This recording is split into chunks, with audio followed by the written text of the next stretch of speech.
세상에서 해고가 제일 쉬운 나라가 있다면 그건 미국이 아닐까 싶은데요. 사장 양반들이 당장 내일부터 나오지 마라 하면 바로 잘려버리는, 아니 그냥 지금 집에 돌아가라고 해도 진짜 집에 가야만 하는 그런 해고 시스템으로 사장이 맘만 먹으면 3초 만에 직원 모가지를 날려버릴 수 있음은 물론 그 반동으로 총알이 날아올 수도 있는 이 살벌한 미국의 노동시장에서 유일하게 사장님과 맞닿아 뜨는 식당이 있습니다. 100년의 역사를 자랑하는 이 낡은 식당에 들어가면 젊은 알바생들 대신 촌스러운 유니폼을 입은 아주머니 군단들이 칼을 쥐고 있는데요. 여기는 이 양반들을 카버, 즉 고기 써는 사람들이라고 불러요. 근데 여기 고깃집 아니고 샌드위치 가게입니다. 판매량은 거의 배급소 수준인데 하루에 샌드위치만 무슨 3,000개씩 팔아요. 게다가 옆에서 다저스 경기라도 하면 이 국물빵을 입에 넣겠다고 LA 아재들이 몰려들어서 하루에 4,000개가 넘게 팔린다고 하는데요. 하루에 대략 1,000파운드, 즉 450kg 정도의 고기를 오븐에서 구워대는 직원들이 수십 년간 일해온 가게. 문제의 그 샌드위치를 파는 곳, 바로 필립도 오리지널입니다. 그런데 아무리 미국의 노동시장이 가차없다고 해도 모 기업처럼 화상회의에 900명을 접속시킨 다음에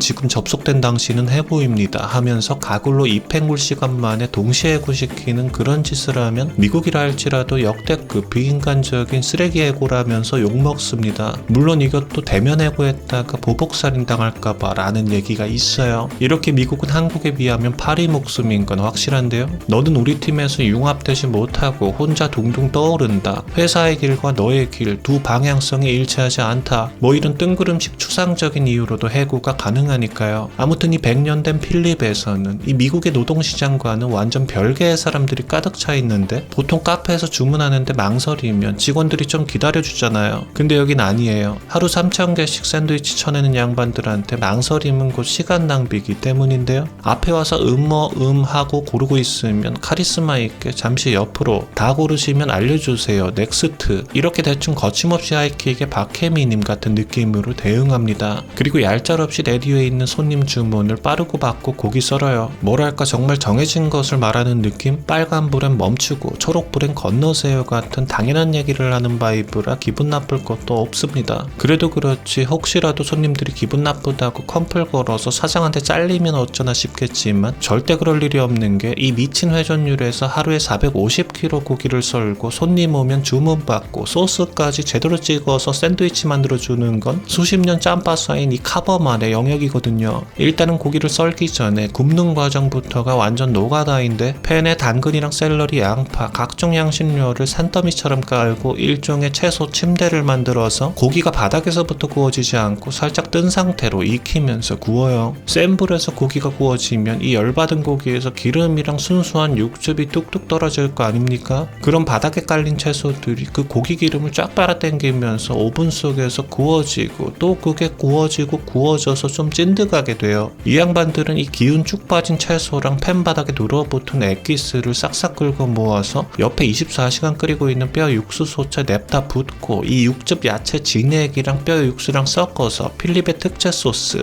오주까지 만듭니다. 그리고 주문이 들어오면 주방에서는 초대형 핀셋 같은 걸로 빵을 집어서 평평한 단면 쪽을 이 오주에 절여버리는데요. 그러니까 바삭하게 잘 구워진 단단한 빵을 이 시커먼 국물에 담갔다 빼서 축축하게 만들어 먹는 샌드위치가 바로 필립에서 파는 프렌치 딥 샌드위치예요. 로스트 비프를 썰어 넣은 이 프렌치 딥 샌드위치를 먹어보면 일단 고기가 평소에 먹던 로스트 비프보다 훨씬 부드럽고, 약간 한국식으로 치자면 보쌈을 얇게 슬라이스한 느낌 같은 게 드는데, 실제로 이거 보면 고기가 거의 종이장입니다. 막상 고기만 잡아 빼서 씹어보면 고기 자체가 그닥 부드러운 느낌은 없는데, 빵이랑 같이 먹어보면 오히려 고기가 엄청 부들부들하니 마치 스팀에서 찐고기를 먹는 착각이 들어요. 근데 당연히 고기 국물에 고기 그리고 빵이니 입안이 물리는 타이밍이 올 거 아닙니까? 그 순간을 위해서 필립의 테이블에는 핫 머스타드라고 불리는 최고의 머스타드가 존재하는데, 이거 실제로 직접 판매도 합니다. 이게 그냥 햄버거집에서 먹는 머스타드가 아니라 냉면집에서 흔들어서 부으라는 그 겨자 있잖아요. 그거 한 3배 정도 농축에다가 마늘까지 섞은 그런 맵싸한 맛이 나는데, 이 최고의 수제 머스타드를 샌드위치 한 입당 3방울 정도 떨어뜨려서 먹으면 그때부터 완전히 새로운 맛으로 2차전 가능합니다. 너무 많이 뿌려버리면 코피가 정수리로 쏟아지는 것 같은 느낌이 드니까 조심하는 게 좋습니다. 이렇게 사장과 직원이 평화로운 필립도 나름의 이슈는 있었으니 바로 멀쩡한 빵을 누가 누가 먼저 시커먼 국물에 적셨냐라는 겁니다. 이 필립이랑 근처에 있는 콜스라는 가게랑 둘이 똑같이 1908년에 개업을 했는데 둘 다 프렌치 딥 샌드위치는 자기가 최초라고 100년째 우기고 있는 거거든요. 근데 이 진흙탕 싸움을 들여다보면 일단 자기가 원조라고 핏대 세우는 필립 창업주의 주장이 3개예요. 그러니까 이분이 하는 말이 다 다른 거죠. 아무튼 간에 첫 번째로는 경찰관이 급하게 들어와서 샌드위치를 주문했는데 뭐가 급했는지 계속 가게 나갔다가 들어왔다가 아직 됐냐? 언제 나오냐 하면서 재촉을 했답니다. 그러니까 긴장한 창업주 필립이 샌드위치를 만들다가 실수로 고기 육즙이 담긴 팬에 빵을 떨구고 너무 죄송하지만 지금 빵이 고기 팬에 떨어져서 금방 다시 만들어 드릴게요 라고 했는데 그 경찰관이 아니 그냥 빨리 가야 되니까 그냥 그거 주셔 라고 해서 그 후로는 다들 그렇게 먹게 되었다라는 썰인데 생각을 해보면 뭔가 말이 안 되는 게 실수로 인해 대박났다라는 이른바 성공으로 가는 우연이로는 제 개인적인 생각으로는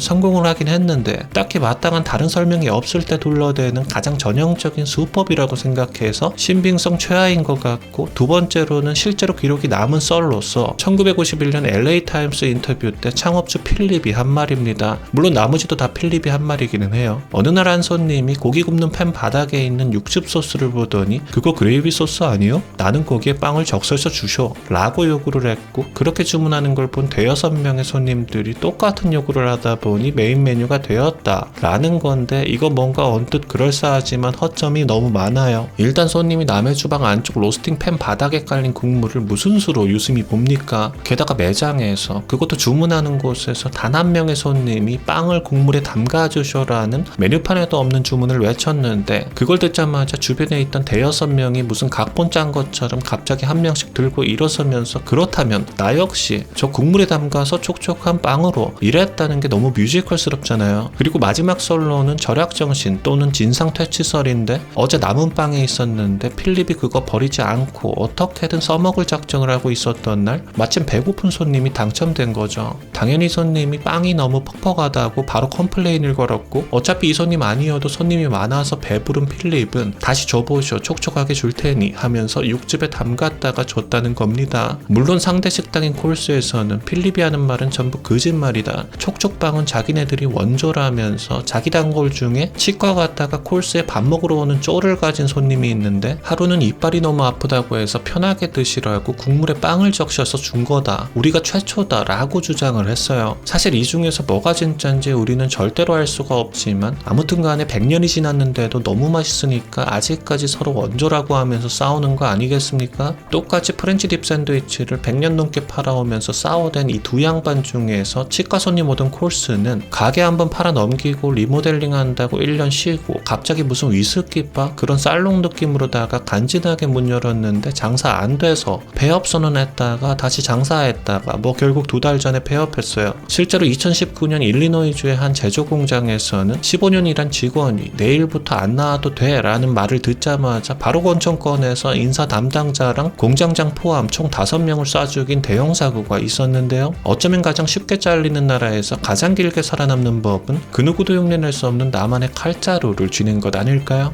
안녕히 계세요.